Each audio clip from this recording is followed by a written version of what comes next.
প্রচণ্ড বিরক্তি নিয়ে টেবিলের দিকে তাকিয়ে রয়েছে ওরা। টেবিল জুড়ে রাজ্যের খাবার দাবার। এক পাশে বাঙালি নাস্তা, পরোটা, গোস্ত, ডিম ভাজা, দই, চিরা, কেটে রাখা ফল। আরেক পাশে ইংরেজি নাস্তা, টোস্ট, বিনস, সসেজ, স্প্রাউটস। টেবিলের ঠিক মাঝখানে বড় একটা কাচের জগে ফলের রস। এই সমস্ত নাস্তা আব্দুল তৈরি করেছে ওরার একার জন্যে।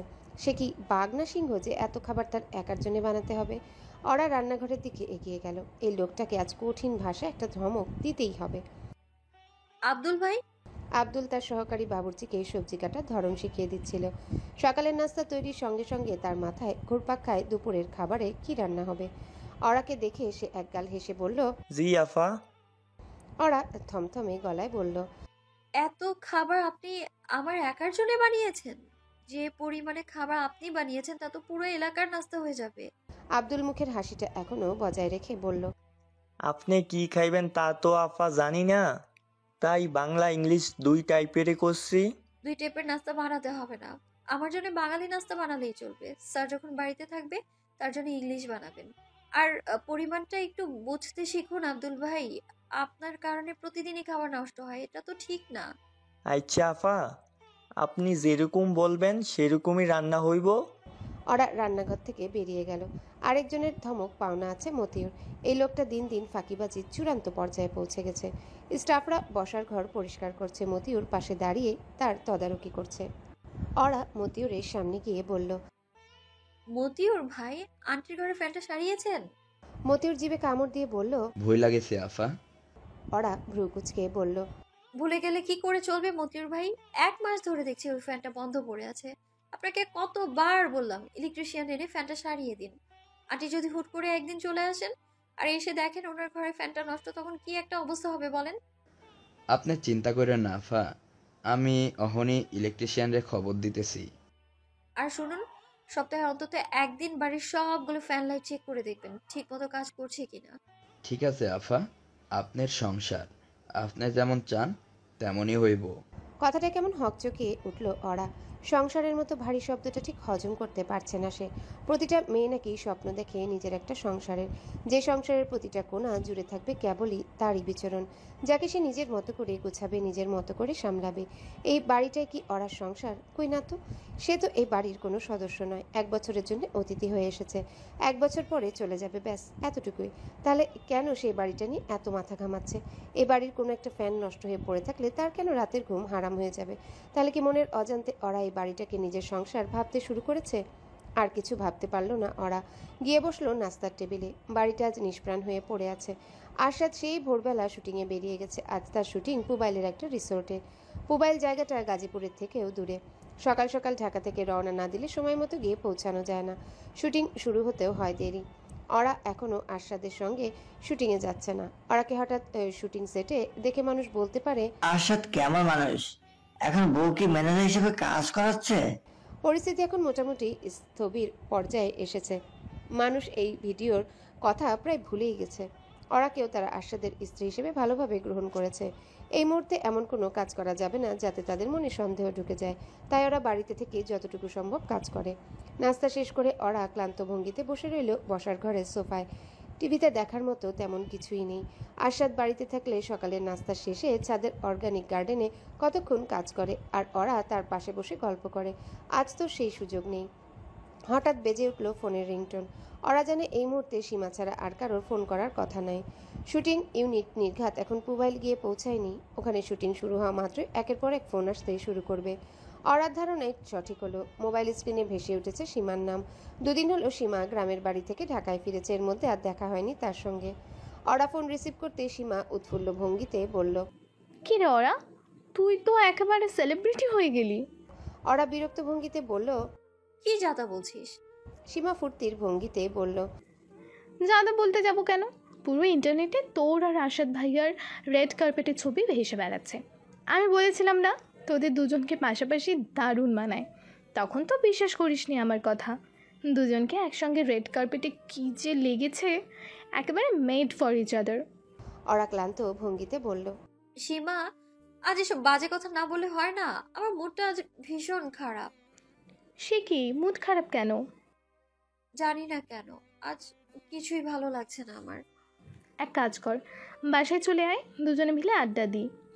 এখন যেতে পারবো না স্যার, শুটিংয়ে যে কোনো সময় আমার প্রয়োজন হতে পারে। তুই এখানে চলে আয়। পাগল হয়েছিস? আমার হাতে কতগুলো প্রজেক্ট, তার হিসেব নেই।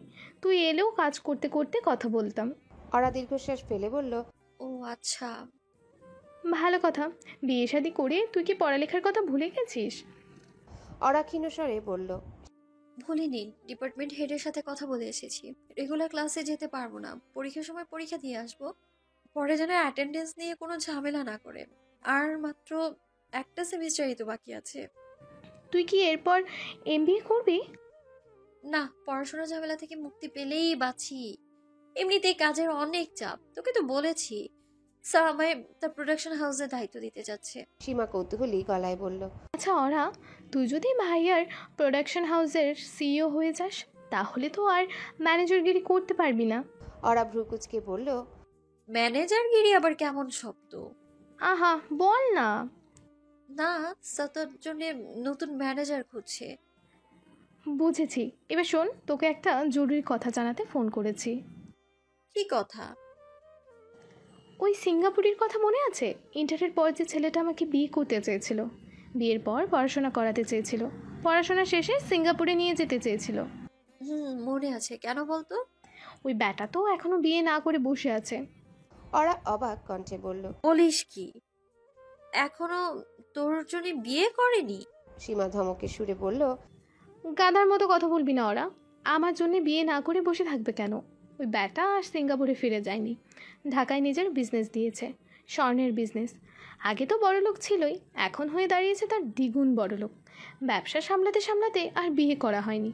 মাঝখানে নাকি বাবার সাথে দেখা হয়েছিল, বাবাকে বলেছে আপনি অনুমতি দিলে এখনও আমি আপনার মেয়েকে বিয়ে করতে রাজি। সে কি রে, এখনো তোকে বিয়ে করতে চায়? তা তোর মত কি? সীমা বিভ্রান্ত গলায় বলল, আমি জানি না, মা ছবি দেখিয়েছিল, চেহারা খারাপ না, ছেলেও নাকি আদব কায়দা জানে। তার থেকেও বড় কথা, এখন আর তার সিঙ্গাপুরে ফিরে যাওয়ার ভয় নেই। ঢাকায় ভালো বিজনেস আছে। তোর সমস্যা তো এটাই ছিল, সিঙ্গাপুরে গিয়ে থাকবি না। জানি, কিন্তু ব্যাপারটা কেমন জানি হয়ে গেল না।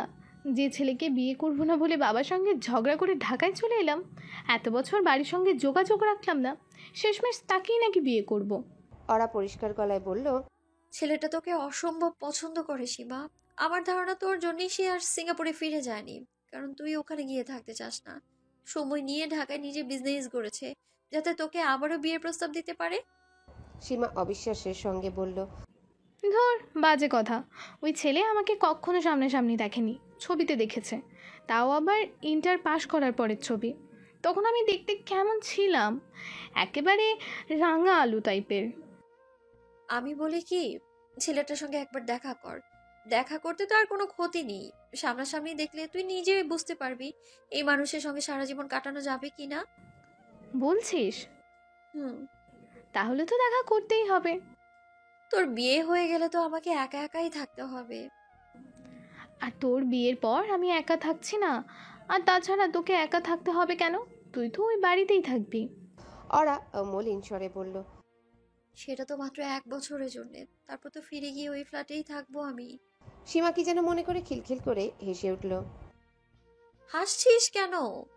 কেন যে হাসছি সেটা আজ বুঝতে পারবি না, ভবিষ্যতে বুঝবি। এ বাড়িতে সেলিনা হকের যে ঘরটা রয়েছে তার বিছানায় বসে রয়েছে অরা। মাথার উপরে ফ্যান ফুল স্পিডে ঘুরছে। মতিউর একটু আগে ইলেকট্রিশিয়ান এনে সারিয়েছে ফ্যানটা। অরার চোখ দুটো দেয়াল জুড়ে ঘুরে বেড়াচ্ছে। দেয়াল জুড়ে ছোট ছোট ফ্রেমে বাধাই করা আরশাদের ছোটবেলাকার ছবি। সেলিনা হক এই ঘরটা নিজের মতো করে সাজিয়েছেন। তিনি যেভাবে সাজিয়েছেন সেভাবেই ঘরটা রেখে দেওয়া হয়েছে। সেলিনা হক আগে প্রতি মাসে একবার করে ঢাকায় আসতেন, কয়েকটা দিন ছেলের কাছে এসে থাকতেন। অথচ আজ বছর পেরিয়ে গেল, আরশাদের সঙ্গে তার দেখা হয় না। বিশেষ করে ডিভোর্সের পর থেকে আরশাদ মায়ের মুখোমুখি হতেই চায় না। সম্পর্কের এই অবনতির পেছনে দোষটা সেলিনা হকেরই। মায়েদের প্রধান কাজই হলো যে কোনো পরিস্থিতিতে সন্তানদের পাশে থাকা, তাকে সাহস যোগানো, তাকে একটু ভরসার আশ্রয় দেওয়া। অথচ এই প্রধান কাজটাই করতে ব্যর্থ হয়েছিলেন তিনি। ডিভোর্সের আসল কারণ না জেনে পত্রপত্রিকায় লেখা বাজে কথা বিশ্বাস করে নিজের সন্তানকেই তিনি ভৎসনা করেছেন। আরশাদের ভেঙে যাওয়া মনটাকে আরেক দফা ভেঙে গুঁড়িয়ে দিয়েছেন তিনি। যদিও বর্তমানে আরশাদ মায়ের সঙ্গে সম্পর্ক ঠিক করার চেষ্টা করছে, নিজেকে বুঝ দেওয়ার চেষ্টা করছে। কিছু সম্পর্ক চাইলেই নিঃশেষ করে দেওয়া যায় না। সেলিনা হক এবং আশফিয়া চেয়েছিল তাদের সিলেটের বাড়িতে বড় করে আরশাদ এবং অরার বিয়ের অনুষ্ঠান করতে, আত্মীয় স্বজনদের খবর দিয়ে তাদের নতুন বউ দেখাতে। ওই পরিকল্পনা আপাতত স্থগিত। আশফিয়ার জরুরি কাজ পড়ে গেছে, তাই সে শীঘ্রই দেশে ফিরতে পারছে না। অবশ্য ভালোই হয়েছে, যে বিয়ের কোনো স্থায়িত্ব নেই তার আবার অনুষ্ঠান কিসের। অরা হঠাৎ কি যেন মনে করে উঠে গিয়ে দাঁড়ালো আরশাদের ছোটবেলার ছবিগুলোর সামনে। একটা ছবিতে একেবারেই ছোট্ট আরশাদ, তার বয়স মাত্র কয়েক সপ্তাহ। আশফিয়া তাকে প্রথমবারের মতো কোলে নিচ্ছে। আশফিয়ার মুখে হাসি ছড়াছড়ি, তবে আরশাদ বিরক্ত দৃষ্টিতে তাকিয়ে আছে তার দিকে। নিজের অজান্তেই প্রচ্ছন্ন একটা হাসি ফুটে উঠল অরার ঠোঁটে। আজ আরশাদের শূন্যতা প্রখরভাবে অনুভূত হচ্ছে। তার কথা বলার ওই মোহনীয় ভঙ্গির সাথেই নিজেকে জড়িয়ে ফেলেছে অরা। ইচ্ছে করছে ছুটে গিয়ে কিছুক্ষণ আরশাদের সামনে বসে থাকতে, তার কথা শুনতে। অরার হঠাৎ কি হলো? সে কি পাগল টাগল হয়ে যাচ্ছে নাকি? কয়েক মাস আগেও যে মানুষটা অসম্ভব ভয় করে চলতো, আজ কেন তার সান্নিধ্য পাওয়ার জন্য এমন ছটফট করছে সে? বিষণ্ণতায় ঘেরা দিনটা যেন শেষই হচ্ছে না। দুপুরের পরপর অরা ছাদে চলে গেল। মগ ভর্তি চা হাতে আনমনে তার চোখ দুটো আটকে রইল আরশাদের অর্গানিক গার্ডেনের দিকে। মনের ভিতর আরেক দফা প্রবল ঝড় বয়ে গেল। মনে পড়ে গেল ওই দিনটার কথা, যেদিন তাদের সিক্রেট খেলার সূচনা ঘটেছিল। আজ বারবার অরার আরশাদের কথা মনে পড়ছে কেন? এমনটা তো আগে কখনো হয়নি। নিজের অনুভূতিগুলোকে নিজেই বুঝতে পারছে না। বহুদিন হলো মনের সাথে কথা হয় না তার। আচ্ছা, অরা কি তাহলে আরশাদের প্রেমে পড়ে গেছে? হাজারো মেয়ে যেমন আরশাদকে একটু ছুঁয়ে দেখার স্বপ্ন দেখে, সেও কি এই একই স্বপ্নটা দেখে? আরশাদকে মনের কথাগুলো বলে আরাম পায় অরা। তার আশেপাশে থাকলে বিচিত্র এক প্রশান্তি অনুভূত হয়। এই অনুভূতির নাম কি প্রেম নাকি অন্য কিছু? রিংটনের শব্দে ধ্যান ভাঙল অরার। ফোনের স্ক্রিনে ভেসে উঠেছে আরশাদের নাম। মুহূর্তে অরার হৃদস্পন্দনের গতি তুঙ্গে পৌঁছে গেল। যে মানুষটার কথা এতক্ষণ তার মস্তিষ্কে ঘুরে বেড়াচ্ছিল, আচমকায় তার ফোন পেয়ে আটকে উঠল অরা। আজ সকাল থেকেই তার ইচ্ছে করছিল ক্ষণিকের জন্য হলেও আরশাদের কণ্ঠস্বর শুনতে, তার সঙ্গে কথা বলতে। সেই আশা অবশেষে পূরণ হতে যাচ্ছে। অরা ফোন রিসিভ করতেই আরশাদ ব্যস্ত ভঙ্গিমায় বলল, ওরা কস্টিউম নিয়ে কি যেন ঝামেলা হয়েছে, দেখো তো। অরা শুকনো গলায় বলল। জি স্যার, দেখছি। অপর প্রান্ত থেকে ফোনটা কেটে গেল। অরা ভুলেই গিয়েছিল এই মুহূর্তে তাকে নিজের বেস্ট ফ্রেন্ড দাবি করা আরশাদ ফোন দেয়নি, যার সঙ্গে মন খুলে কথা বলা যায়, সিক্রেট ভাগাভাগি করে নেওয়া যায়। তাকে তো ফোন করেছিল তার বস আরশাদ। রাগ যার একমাত্র বৈশিষ্ট্য, কাজ ছাড়া যে কিছুই বোঝে না। রাত 1টার কাছাকাছি ঘুমে অরার চোখ জড়িয়ে আসছে, তবুও কোনো ক্রমে চোখ দুটো খুলে রাখার চেষ্টা করছে। নিজেকে জাগিয়ে রাখার জন্য টিভিতে একটা গানের অনুষ্ঠান ছেড়ে বসেছে। তাতে কোনো কাজ হবে বলে মনে হচ্ছে না। আরশাদ যে কখন আসবে কে জানে। শুটিং থাকলে তার ফিরতে ফিরতে এমনই গভীর রাত হয়ে যায়। হঠাৎ বাড়ির মূল দরজার লকে পাসওয়ার্ড চাপার শব্দ কানে ভেসে এলো অরার। বাইরে বা ভেতর থেকে কেউ ওই লকে পাসওয়ার্ড চাপলে টপটপ শব্দ হয়। রাত করে বাড়ি ফিরলে আরশাদ কখনো কলিং বেল বাজায় না। পাসওয়ার্ড চেপে বাইরে থেকে নিজেই দরজা খুলে নেয়। ঘুমটুম একেবারে উড়ে গেল অরার দু চোখ থেকে।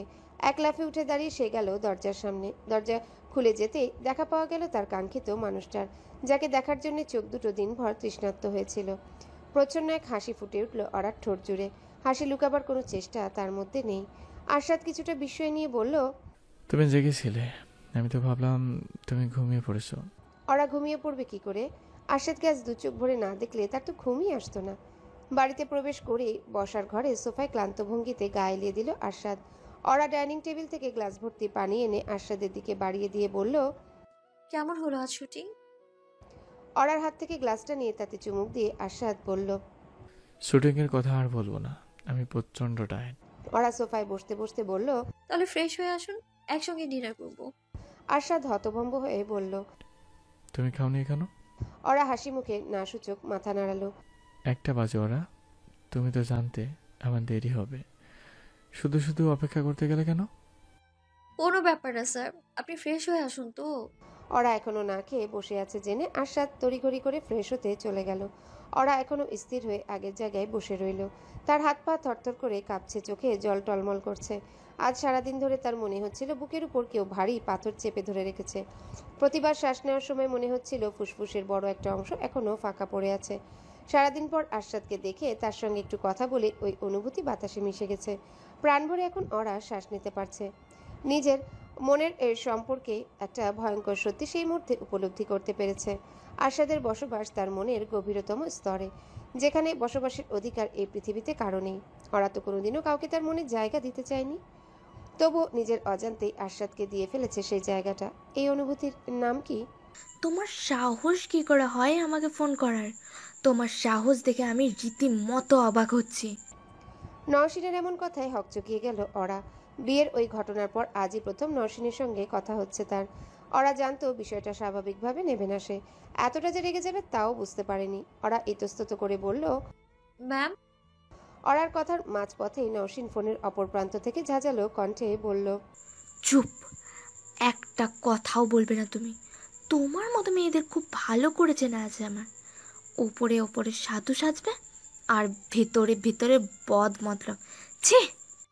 অরা ক্রমেই অবাক হয়ে যাচ্ছে। নওশিনের উচ্চারিত শব্দগুলোর থেকেও বেশি অবাক করছে তার এই আচরণ। নওশিনকে কখনো এমন রূপে দেখেনি অরা। বিগত 4 বছর ধরে যার ঠোঁটে সবসময় হাসি লেগে থাকতে দেখেছে, তার এমন রূপ ঠিক হজম হচ্ছে না। নওশিন আবারও হুঙ্কার দিয়ে বলল। এই মেয়ে, সত্যি করে বলো তো, কি করে ফাঁসিয়েছ সাদকে? অরা কম্পিত স্বরে বলল। ম্যাম, আমি তো কিছুই বুঝতে পারছি না। নওশিন তেজি গলায় বলল। খবরদার আমার সামনে ন্যাকা সাজবে না। তোমার মতো লোয়ার ক্লাস মেয়েকে নিজে থেকে পছন্দ করে বিয়ে করার মতো মানুষ আজ রাত হোক না। তোমার মতো মেয়েরা বড় লোকদের ফাঁসিয়ে বিয়ে করে, 2 দিন পর একটা বাচ্চা নিয়ে সংসারে স্থায়ী হয়ে যায়। তোমার টার্গেট তো সেটাই, তাই না? অরার 2 কান দিয়ে গরম বাষ্প বের হচ্ছে। নওশিনের এমন কথা সে মোটেও আশা করেনি। নিমিষেই অরার 2 চোখ পানি দিয়ে ভর্তি হয়ে গেল। এমন না যে এ ধরনের কথা সে আজই প্রথম শুনছে। ওই ভিডিওটা ভাইরাল হওয়ার পর থেকে অনেকেই বলেছিল, এই মেয়েটা আরশাদকে ফাঁসানোর জন্য অজ্ঞান হওয়ার অভিনয় করছে। অচেনা মানুষের কথায় অরার খারাপ ঠিকই লেগেছিল, তবে এতটা নয় যতটা আজ লাগছে। কারণ নওশিন তো আর অচেনা কেউ নয়। এই নওশিনকে একটা সময় নিজের আদর্শ বলে মনে করত অরা। আপনি সত্যিটা জানেন না ম্যাম, সত্যি তো। নওশিন তাচ্ছিল্যের হাসি হেসে বলল। তুমি সত্যির মতো করে কতগুলো মিথ্যা বলবে আর আমি তা শুনবো? আমার অত সময় নেই। কি ভেবেছিলে আমার জায়গা নেবে? না ম্যাম। তাহলে আমার অবর্তমানে কেন গিয়ে আমার সাজানো সংসারটা দখল করলে? তোমার মতো বেঈমান এই মেয়েকে পৃথিবীতে দ্বিতীয়টি নেই। আমি তোমার রাস্তা থেকে তুলে এনেছি বলেই আজ তুমি এত বড় সাহস করতে পারছো। না হলে তো কোনো দিনও সাথে ছায়াও পড়তো না তোমার উপর। মনে রেখো, তুমি সাথে জীবনের দ্বিতীয় নারী হয়েই থাকবে। মানুষ তোমাকে আজরাত হকের স্ত্রী হিসেবে চিনবে না, চিনবে দ্বিতীয় স্ত্রী হিসেবে। অরার মাথা প্রচণ্ড এক ঘূর্ণিনে ঘুরপাক খাচ্ছে। সে বুঝতে পারছে না তার কি বলা উচিত বা কেমন অনুভব করা উচিত। সে তো কারো সংসার দখল করেনি। আরশাদ হকের স্ত্রীর আসন পাবার লোভ তো তার নেই। নওশিন কিছুক্ষণ চুপ করে থেকে হঠাৎ মলিন কণ্ঠে বলল। কোথায় থাকো তুমি? সাদের সঙ্গে একই বিছানায় থাকো, তাই না? অরা ক্লান্ত ভঙ্গিতে বলল। ম্যাম, আপনি একটু আমার কথাটা শুনুন প্লিজ। নওশিন উচ্চস্বরে বলল। Shut up! তোমার মতো নোংরা মেয়ের কথা শোনার রুচি আমার নেই। একটা কথা মনে রেখো, মানুষের জীবন একবারই ভালোবাসে। সাথে প্রথম এবং শেষ ভালোবাসা আমি। আমার মতো করেও কাউকে ভালোবাসতে পারবে না। তোমার সঙ্গে যা করেছে তা কেবলই অভিনয়। সাদ তোমাকে ইউজ করছে, ইউজ করার শেষে ছুঁড়ে ফেলে দেবে ডাস্টবিনে। অপর প্রান্ত থেকে ফোনটা কেটে গেল, তবুও মোবাইল কানে ধরে বসে আছে ওরা। লম্বা লম্বা শ্বাস নিয়ে নিজেকে সামলানোর চেষ্টা করছে সে। তার চোখ বেয়ে টপ টপ করে জল পড়ছে। চোখের জল লুকাবার কোনো প্রকার চেষ্টা তার মধ্যে নেই। আরশাদ এতক্ষণ দোতলায় তার ঘরে ছিল, হঠাৎ সিঁড়ি বেয়ে নেমে এলো নিচে। বসার ঘরে চোখ পড়তেই সে লক্ষ্য করলো অরা সোফায় বসে আছে। তার হাত পা রীতিমতো কাঁপছে, অনবরত চোখ বেয়ে জল পড়ছে। নিজের অজান্তে আরশাদের বুকটা ধক করে কেঁপে উঠল। এই মেয়েটার চোখে জল মানায় না। একটা সময় আরশাদ প্রচুর মানসিক কষ্টে ভুগেছে, হয়তো এখনো ভুগছে, তাই অন্যকে কষ্ট দেখতে তার ভালো লাগে না। ওরা এগিয়ে গিয়ে শান্ত ভঙ্গিতে বলল। ওরা কি হয়েছে, কাঁদছো কেন তুমি? আরশাদের উপস্থিতি টের পেয়ে ওরা আতকে উঠল। তড়িঘড়ি করে চোখের জলগুলো মুছতে মুছতে বলল। কই না তো স্যার। আরশাদ যথেষ্ট বুদ্ধিমান ছেলে, তার বুঝতে মোটেও অসুবিধা হলো না ওরার কান্নার পেছনে প্রকৃত কারণ কি। 2 দিন হলো কথাকে নিয়ে দেশে ফিরেছে নওশিন। যদিও কথা ছিল তারা কানাডায় 6 মাস থাকবে। নির্ধারিত সময় 4 মাস আগে নওশিনের আগমন মনে মনে আরশাদ অবাক হলেও বিষয়টা গায়ে মাখেনি, বরং খুশি হয়েছে। অবশেষে মেয়েকে দেখতে পারবে সে। ডিভোর্সের পর কথা যতবারই বাবার কাছে এসেছে প্রতিবারই অরা তাকে গাজীপুর থেকে নিয়ে এসেছে। আরশাদ তাই যথারীতি এবার অরাকেই বলেছিল আগামীকাল কথাকে এগিয়ে নিয়ে আসতে আর আজ নওশিনের সঙ্গে যোগাযোগ করে রাখতে। অরা তার নির্দেশ অনুযায়ী নিশ্চয়ই নওশিনকে ফোন দিয়েছিল এবং এখন তার চোখে জল। কিছুতেই আর বুঝতে বাকি রইল না আরশাদের।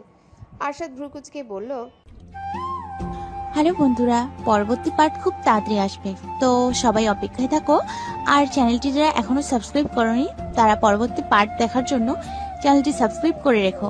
ধন্যবাদ সবাইকে, আমাদের সাথেই থেকো।